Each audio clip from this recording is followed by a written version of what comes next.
Christopher நோலனோட odyssey படத்தோட detail review தான் இப்போ பார்க்க போறீங்க. உண்மையாக சொல்ல போனால் ஃபர்ஸ்ட் ஆஃப் வந்து ஸ்லோ பட் மேஜிக்கல். உண்மையாகவே வந்து அந்த வாரோட சுச்சுவேஷனுக்கு உங்களே கூட்டு போகிற அளவுக்கு இருக்கும். செகண்ட் ஆஃப் பார்த்தீங்கன்னா வேற விதமான ஆக்ஷன் ப்ளஸ் பயங்கரமான பீக் பர்ஃபார்மன்ஸ், எமோஷன்ஸ் பூந்து விளையாடிட்டாங்க. இது வந்து நோலன் படம், இது எப்படி போகும் இந்த ட்ரெயிலெல்லாம் பார்த்துட்டு நான் பெரிய கன்ஃபியூஷனில் இருந்தேன். பட் படம் வந்து சாஃப்ட் பட் கிரேட், பயங்கரமாக இருந்துச்சு. எனக்கு ரொம்ப ரொம்ப பிடிச்சிருந்துச்சு. இந்த ட்ராவல் வாயேஜ் தான் படமே. என்ன ஆகுதுன்னு பார்த்தீங்கன்னா, அந்த ட்ரோஜன் வாரில் வந்து அவங்க ஜெயிச்சிடுறாங்க. ஜெயிச்சதுக்கு அப்புறம் ஒடிசியஸ் அவர் தான் மெயின் கேரக்டர். அவர் வந்து அவங்க ஊருக்கு, அவர் ஒரு ஊருக்கு கிங்கா இருக்காரு, திரும்ப அந்த ஊருக்கு போறாரு. எப்படி போறாருன்னு பார்த்தீங்கன்னா, அவரோட ஆர்மி பீப்புள் எல்லாம் கூப்பிட்டுட்டு ஒரு ஷிப்ல போறாங்க. அவங்க எல்லாருமே இவங்க ஊர் போய் சேர்ந்தாங்களா இல்லையான்றத சொல்ற படம் தான் இந்த படம். ஆனா அவங்க போறத வந்து நிறைய காம்ப்ளிகேஷன்ஸ் இருக்கு. ஏன்னா அந்த சீ டிராவல் இருக்கு இல்லையா, அது ரொம்ப எக்ஸ்ட்ரீமான டிராவல். என்ன ஆகுதுன்னு பார்த்தீங்கன்னா, இவங்களுக்கு மேல ஒரு சீஃப் இருக்காங்க, அவங்கள தான் ஃபாலோ பண்ணிட்டு போவாங்க. பட் ஒடிசியஸ் வந்து அவங்க ஃபாலோ பண்ணாம வேற ஒரு ரூட்ல போறாரு. இவங்க க்ரூவே வந்து அதை அப்போஸ் பண்றாங்க வேணாம்னு சொல்லிட்டு. பட் இருந்தாலும் அவர் வந்து இப்படி போகலான்னு சொல்லிட்டு பிளான் பண்ணி போறாரு. போகும்போது என்ன ஆகுதுன்னு பார்த்தீங்கன்னா, இவங்க வந்து ஒரு லிமிட் மேலே ஃபுட் எல்லாம் தீர்ந்துருது. ஒரு ஐலாண்டை பார்த்து நிப்பாட்டலாம், கண்டுபிடிக்க முடியுமான்னு தேடுறாங்க. But island பார்த்துறாங்க. ஐலாண்டில் போனோடனே அவங்க என்ன பண்ணுறாங்க, ஐலாண்டில் ஃபுட் எல்லாம் எடுத்துக்கிறாங்க, கொஞ்சம் ரூடா பிஹேவ் பண்ணுறாங்க, நிறைய பேர் அடிக்கிறாங்க. அப்போ அங்கே உள்ள ஒரு பர்சன் சொல்றாரு, இந்த பக்கமா போறீங்க கேட்குறாரு. இவர் ஆமான்னு சொன்னா, அந்த பக்கம் போகாதீங்க, நீங்க பார்க்காத விஷயத்தெல்லாம் பார்ப்பீங்க, நான் உங்க நல்லது தான் சொல்றேன் அப்படின்னு சொல்றாரு. அப்படி இருந்து இவங்க எல்லாம் கேட்காம அந்த பக்கம் போறாங்க. போகும்போது அடுத்த ஒரு ஐலாண்ட் போறாங்க. அந்த ஐலாண்டில் பார்த்தீங்கன்னா ஒரு ஆடு கண்டுக்கப்படுது. அந்த ஆடை வந்து தேடி போறாங்க. நான் ஒரு சிம்பிளான சீனா இருக்கும்னு நினைச்சேன். போனோம் அந்த ஆடு வந்து குகைக்குள்ள போயிடுது. குகைக்குள்ள இவங்களும் போறாங்க. எதுக்கு தேடி போறாங்க, ஆடு வந்து கும்பலா இருக்கும்னு சொல்லி தேடி போறாங்க. அங்க போய் பார்த்தா திடீர்னு ஒரு கும்பலா ஆடுலாம் வர ஆரம்பிக்குது. நானும் சூப்பர் சாப்பாடு கிடைச்சு சந்தோஷப்பட்டேன்.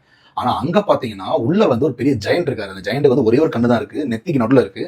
அவங்க எல்லாம் என்ன நினைக்கிறாங்க, இது வந்து பொசைடனோட பையன், அவன் தான் வந்து இந்த மாதிரி ஜெயண்டா உட்காந்துட்டு இருக்கான். ஏன்னா இந்த மாதிரி மனுஷங்க மட்டும் தான் இந்த உலகத்துல இருப்பான் நம்ம நினைச்சிட்டு இருந்தோம். பட் இந்த மாதிரி கிரியேச்சர்ஸ் இருக்க வாய்ப்பே இல்லை. பட் இருக்குன்னா இது வந்து கண்டிப்பா காட்ஸோட பையன் தான் அப்படின்னு சொல்லிட்டு எல்லாம் பயப்பட ஆரம்பிக்கிறாங்க. ரொம்ப எக்ஸ்ட்ரீமா வந்து வயலன்ஸ்லாம் சீன்ஸ் போயிட்டு இருக்கு. அந்த பெரிய ஜெயண்ட் இருக்காரு இல்லையா, அந்த பர்சன் வந்து இவங்க சோல்ஜர்ஸ் வந்து 1-2 பேர் சாப்பிட்டுறாரு. தலை தனியா கை தனியா பீஸ் பீஸா பிச்சு சாப்பிட்றாரு. இவங்க வந்து அந்த குகையில வந்து தப்பிச்சிடுறாங்க. ஆனா தப்பிக்கிறதுக்கு என்னெல்லாம் ஸ்ட்ரகிள் பண்ணாங்கன்றது நீங்க படத்துல பாப்பீங்க. உண்மையாவே அதெல்லாம் கொஞ்சம் ஃபேண்டசி வந்து அது ரொம்ப நல்லா ஒர்க் அவுட் ஆயிருந்தது. எனக்கே அது ஃபீல் ஆச்சு. இந்த மாதிரி ஜர்னி நம்ம போய் நம்ம மாட்டிட்டா என்ன ஆகும் அப்படின்ற அளவுக்கு பயங்கரமா கொண்டு போயிருந்தாங்க. அதெல்லாம் எனக்கு ரொம்ப ரொம்ப பிடிச்சிருந்துச்சு. சரி, இங்க தப்பிச்சிட்டாங்க, அடுத்த ஒரு இடத்துக்கு போறாங்க. அடுத்த ஒரு இடத்துக்கு போகும்போது பாத்தீங்கன்னா, இப்ப நான் சிரிச்சுட்டு சொல்றேன், ஆனா வந்து அவங்க இடத்துல நீங்க பாத்தீங்கன்னா அது வந்து சிரிக்கிற விஷயமே இல்லை. ரொம்ப எக்ஸ்ட்ரீம்லி வயலண்டான ஒரு விஷயம். அதாவது சர்வைவல் டு த ஃபிட்டஸ்ட் தான் அது. அந்த இடத்துக்கு போகும்போது என்ன ஆகுதுன்னு பாத்தீங்கன்னா, ஒரு சின்ன பையன் கண்ணுக்கு படுறான். இவன் வந்து சின்ன பையனை வந்து பேசுறாங்க. அந்த பையன் வந்து கடுப்பாயிடுறான். ஏதோ இவங்க பண்றாங்க, கடுப்பான உடனே என்ன பண்றான்னா கத்துறான். கத்துன உடனேயும் பெரிய பெரிய வாரியர்ஸ் வராங்க. அதாவது இவங்களே 6 ஃபீட் இருப்பாங்க, அவனுக்கு ஒரு 8 to 9 ஃபீட் இருப்பாங்க. பெரிய பெரிய வாரியர்ஸ் ஃபுல்லா வந்து அந்த இதெல்லாம் போட்டிருக்காங்க. அந்த ஆர்மர் கார்ட்ஸ் எல்லாமே போட்டிருக்காங்க. போட்டு வந்து 2 கத்தி வச்சிருக்காங்க. வந்து வெட்டுன்னு வெட்டுறாங்க. எல்லாரையும் பார்க்குற எல்லாரையும் வெட்டுறாங்க. அவனோட ஆர்மி பீப்புள் எல்லாருமே வெட்டுறாங்க. இவங்களுக்கு என்னன்னே புரியவே இல்லை, என்ன நடக்குது, ஏன் இப்படி பண்ணோம் அப்படின்றதுக்கு. இந்த இதுக்கும் ஃபர்ஸ்ட் அந்த ஜெயண்ட்டுக்கும் கனெக்ஷன் இருக்கு. அந்த ஜெயண்ட்டை வந்து நம்ம ஆடிசிஸ் வந்து கண்ணில் குத்திடுறாரு. அவன் ஜெயண்ட்டுக்கு ஒரே ஒரு கண்ணு தான், அந்த கண்ணை குத்திடுறாரு. கண்ணு தெரியாம போயிடுது. அப்போ அந்த ஜெயண்ட் தான் ஃபர்ஸ்ட் டைம் பேசுது. என்ன பேசுதுன்னு பார்த்தீங்கன்னா, இந்த மாதிரி என் கண்ணையே குத்தி இது பண்ணிட்டாங்க. ஸோ பொசைடன் இவங்க யாரையும் சும்மா விடாதீங்க, எனக்கு வந்து பண்ணிட்டாங்க, இவங்க அனுபவிக்கணும் இவங்களும் அந்த கஷ்டத்தை அப்படின்னு சொல்லிட்டு ப்ரே பண்ணோன்னே இந்த க்ரூலாம் பயந்துடுறாங்க. ஐயோ, இவர் வந்து பொசைடன் காட் கிட்டே ப்ரே பண்ணிட்டான், ஸோ நம்ம கதை முடிஞ்சு, நமக்கு இது சாபம் ஆயிடுச்சு, நம்ம உயிர் பழைக்கவே முடியாது சொல்லிட்டு அவங்க அப்பயே பயந்துட்டாங்க. அந்த பயத்துக்கு தான் 2வது ஐலாண்டில் இந்த இன்னொரு இந்த 8 அடி மனுஷங்க இருப்பாங்களே, இவங்க கிட்ட மாட்டுறது. இந்த க்ரூக்குள்ள ரொம்ப பயம் வந்துருச்சு. ஓகே, உண்மைதான் போல, நம்ம வந்து இந்த கர்ஸ்ல மாட்டிக்கிட்டோம் அப்படின்னு சொல்லிட்டு அடுத்த இடத்துக்கு போறாங்க. அப்ப என்ன ஆகுதுன்னு பாத்தீங்கன்னா, க்ரூ வந்து இவரை அப்போஸ் பண்றாங்க. அப்போஸ் பண்ணிட்டு இல்ல இந்த இடத்துல நம்ம இறங்கியே ஆகணும்னு சொல்றாங்க. சரி, இவங்க இறங்குறாங்க. இறங்கின உடனே ஆடிசிஸ் வந்து சொல்றாரு, நான் ஃபர்ஸ்ட் போறேன்னு சொன்னா, இல்ல வேணாம் நீ இங்கே இரு, நாங்க போறோம்னு சொல்லிட்டு க்ரூல ஒரு 10 பேர் மட்டும் கிளம்பி மேல போறாங்க. அங்க ஒரு இடத்துல வந்து புகை வந்துட்டு இருக்கு, ஒரு வீடு இருக்கு. இந்த வீட்டுக்கு போறாங்க. அங்க வந்து ஒரு லேடி மட்டும் தனியா இருக்காங்க. இவங்க லேடி பார்த்தோன்னே லேடி கிட்ட வந்து நார்மலா பிஹேவ் பண்றாங்க, ரூடா பிஹேவ் பண்ணல, மிஸ்யூஸ் பண்ணல, எதுவுமே பண்ணல. போய் சாப்பாடு கேட்கறாங்க. அந்த லேடியும் சாப்பாடு தராங்க. பயந்து சாப்பாடு தராங்க. அந்த சாப்பாடை சாப்பிட்ட உடனே எல்லாம் டிஃப்ரெண்டா ரியாக்ட் பண்ண ஆரம்பிக்கிறாங்க. அந்த லேடி வந்து அவங்க மூஞ்ச பிடிச்சி இழுக்கிறாங்க. அந்த மூஞ்சி வந்து அப்படியே மனுஷன் மூஞ்சி வந்து கொஞ்சமா பண்ணியா மாற ஆரம்பிக்கிறாங்க. அந்த 10 பேருமே வந்து பண்ணியா மாறிடுறாங்க. 9 பேர் நினைக்கிறேன், 9 பண்ணியா மாறிடுறாங்க. இது வந்து அதுக்கப்புறம் தான் எங்களுக்கு தெரிய வருது, எனக்கும் தெரிய வருது, அந்த பொண்ணு வந்து சாதா லேடி கிடையாது. அவங்க வந்து சூனியக்காரி.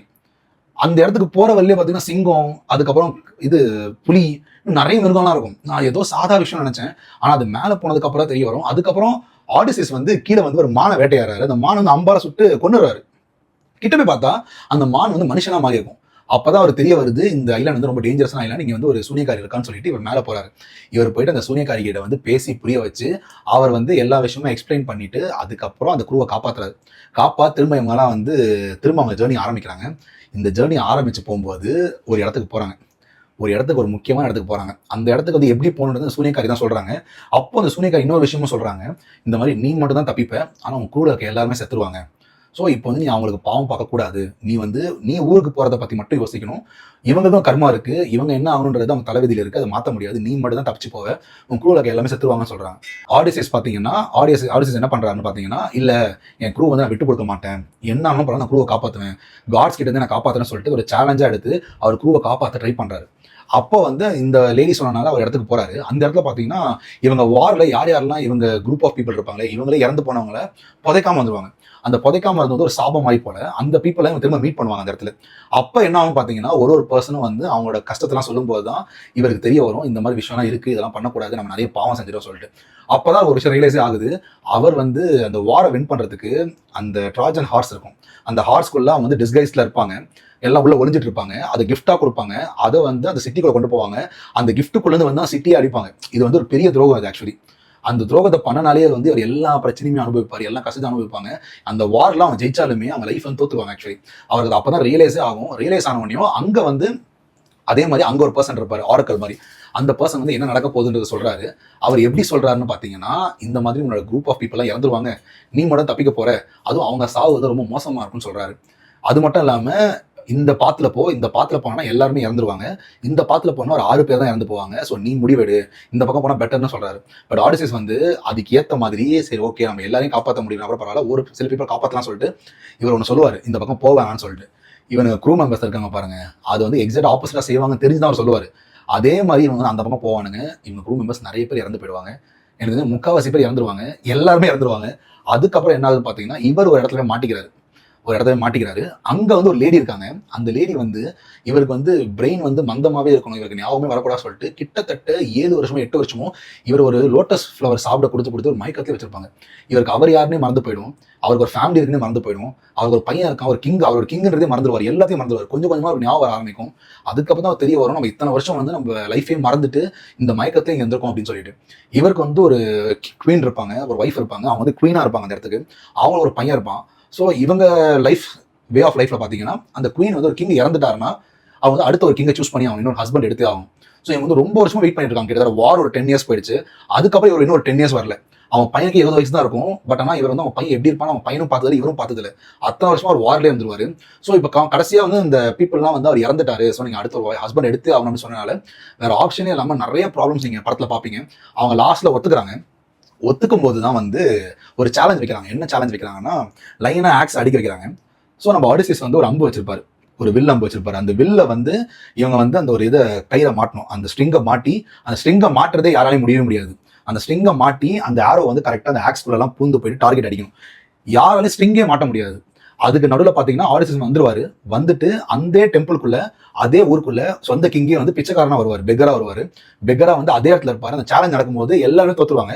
லாஸ்ட்ல இவர் வந்து கை தூக்கிட்டு நான் ட்ரை பண்ண அந்த சேலஞ்சஸ் ட்ரை பண்ணுவாரு. அவர் எந்த ஸ்டைல்ல வந்து அந்த ஸ்ட்ரிங்கை வந்து அட்டாச் பண்ணுவாரோ அதெல்லாம் படத்துல வந்து பீக்ல இருந்துச்சு. பயங்கரமா லாஸ்ட் 20 மினிட்ஸ்லாம் அவர் வந்து அந்த சேலஞ்சை வந்து வின் பண்றாரு. அவர் வின் பண்ணும்போது தான் ஒய்ஃபுக்கு தெரிய வருது அதான் ஆடிசி சொல்லிட்டு. அந்த மொமெண்ட்லாம் தியேட்டர் வந்து எக்ஸ்ட்ரீம்லி பயங்கரமா காமிச்சிருந்தாங்க. இது நீங்க ரியலாவே எக்ஸ்பீரியன்ஸ் பண்ணணும். நீங்க இதை பண்ணும்போது உங்களுக்கு தெரியும் நடக்க போகுதுன்னு சொல்லிட்டு. ஆனா இருந்தாலும் அதை நீங்க பார்க்கும்போது அது ரொம்ப சூப்பரா இருந்துச்சு. இதை வந்து பயங்கரமான லவ் காமிச்சிருப்பாங்க, எக்ஸ்ட்ரீமான லவ் காமிச்சிருப்பாங்க. ஃபாதர் அண்ட் சனோட பாண்ட் பயங்கரமா காமிச்சிருப்பாங்க. அதுக்கப்புறம் ஒரு கர்மா, அந்த நம்ம பண்ண கர்மா வந்து நம்ம திரும்ப எப்படிலாம் நம்ம லைஃப் அஃபெக்ட் பண்றத படத்துல பயங்கரமா காமிச்சிருப்பாங்க. அதை ரியலைஸ் பண்ற வரைக்கும் அவருக்கும் லைஃபே இருக்கவே இருக்காது. அதை ரியலைஸ் பண்ணதுக்கு அப்புறம் தான் அவர் ஆக்சுவல் லைஃப்குள்ளே என்டர் ஆவாரு. படம் தாறுமாறா இருக்கு, டாப் நாட்ச்ல இருக்கு. கண்டிப்பா நீங்க ஃப்ரெண்ட்ஸோட பார்க்கலாம். இது எல்லாருக்கும் பிடிக்கும் நான் சொல்ல மாட்டேன். ஏன்னா இது படம் ஸ்லோ தான், பட் ரொம்ப கண்டென்ட் ஓரியன்டட் ஃபீச்சர் ஃபிலிம் தான். இந்த வேர்ல்ட் சினிமா சொல்லுவாங்க இல்லையா, அந்த மாதிரியான படம் இது. ஸோ இதில் வந்து நிறைய ஃபேண்டசி எலமெண்ட்ஸ் தான் இருக்கு. சூப்பராக ஒர்க் அவுட் ஆயிருந்துச்சு. ரொம்ப பயங்கரமாக கொண்டு போகாமல் சட்டிலா அழகாக எடுத்துட்டு போயிருந்தாங்க. ஸோ பாருங்க, தேட்டரில் ஓடிட்டு இருக்கு தி ஆடிசி. பார்த்துட்டு தமிழ்ல இருக்கு, இங்கிலீஷ்ல இருக்கு, பார்த்துட்டு எப்படி இருக்குன்றத கீழே கமெண்ட்ஸ்ல சொல்லுங்க. நான் ஆக்சுவலி ஐமேக்ஸ்ல பார்த்தேன், ஃபோரம் மால்ல, பெஸ்ட் ஸ்க்ரீன். ஸோ நீங்களும் பாருங்க, பார்த்துட்டு எப்படி இருக்குன்றது கீழே கமெண்ட்ஸ்ல சொல்லுங்க. தேங்க்யூ.